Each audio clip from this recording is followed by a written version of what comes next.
உயர்கல்வியை படிக்கின்ற மாணவர்கள் எல்லாம் இன்ஜினியர்களாக, ஆராய்ச்சியாளர்களாக, டாக்டர்களாக, அரசு அதிகாரிகளாக பெரிய பெரிய பொறுப்புகளுக்கு வர வேண்டும் என்பதுதான் நம்முடைய முதலமைச்சருடைய, நம்முடைய திராவிட மாடல் அரசுடைய ஒரே லட்சியம். அதற்கு ஏற்றவாறு தான் நம்முடைய முதலமைச்சர் அவர்கள் பல திட்டங்களை தந்து கொண்டிருக்கிறார்கள். நம்முடைய முதலமைச்சர் அவர்களை பொறுத்தவரை அரசு பள்ளி, தனியார் பள்ளி என்று அவர் பிரித்து பார்ப்பது கிடையாது. இன்னும் குறிப்பிட்டு சொல்ல வேண்டும்னா, தனியார் பள்ளியில் இருக்கின்ற வசதிகள் அனைத்தும் அரசு பள்ளிகளுக்கும் வர வேண்டும் என்றுதான் ஒவ்வொரு திட்டத்தையும் அவர் பார்த்து பார்த்து செய்து கொண்டிருக்கிறார். தமிழ்நாடு கல்வியில் இன்று முன்னேறிய மாநிலமாக இருக்கிறது என்றால் அதற்காக நம்முடைய திராவிட மாடல் அரசு எடுக்கின்ற நடவடிக்கைகளுக்கு தனியார் பள்ளிகள் நீங்கள் அளிக்கின்ற ஒத்துழைப்பு மிக மிக முக்கியமானது. இன்றைக்கு பள்ளி படிப்பை முடித்துவிட்டு கல்லூரிகளில் சேராமல் இருக்கும் மாணவர்கள் எல்லாம் தொடர்பு கொண்டு அவர்களையெல்லாம் உயர்கல்வியில் சேர்க்க வேண்டும் என்பதற்காகத்தான் நம்முடைய அரசு தனி முயற்சி எடுத்து வருகின்றது. இந்த அரசு எல்லா வகையிலும் உதவ தயாராக இருக்கின்றது. விளையாட்டுத் துறையில் சாதிக்கின்ற திறமையாளர்களுக்கு உதவிட தமிழ்நாடு அரசு முதன்முறையாக, இந்தியாவிலேயே முதன்முறையாக தமிழ்நாடு சாம்பியன்ஸ் ஃபவுண்டேஷன் என்ற திட்டத்தை அறக்கட்டளை தொடங்கப்பட்டு இருக்கிறது. இந்த அறக்கட்டளை மூலமாக நூற்றுக்கணக்கான விளையாட்டு வீரர்களுக்கு இதுவரை இந்த ஒரு வருடத்தில் மட்டும் ரூபாய் 10 கோடி அளவில் அவங்களுக்கு உயரிய ஊக்கத்தொகை, நிதி உதவி வழங்கப்படுகின்றது.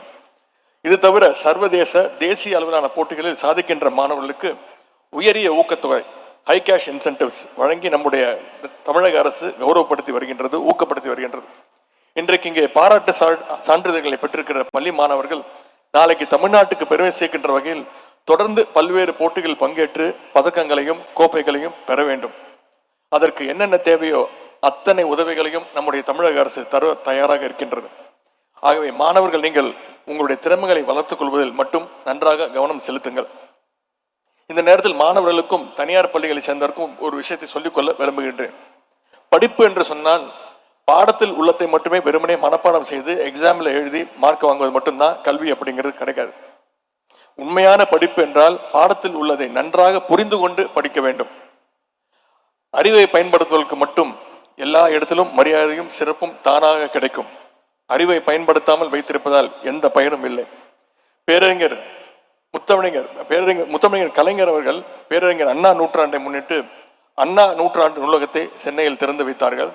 நம்முடைய முதலமைச்சர் அவர்கள் கலைஞர் நூற்றாண்டை முன்னிட்டு கலைஞர் நூற்றாண்டு நூலகத்தை திறந்து வைத்தார்கள் மதுரையில்.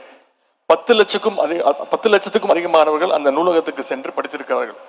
தமிழ்நாட்டின் பல்வேறு ஊர்களில் இருந்து கலைஞர் நூலகத்துக்கு மாணவர்கள் படையெடுக்கின்றார்கள். விரைவில் கோவையிலும் திருச்சியிலும் கலைஞர் நூற்றாண்டு நூலகம் அமைய இருக்கின்றது.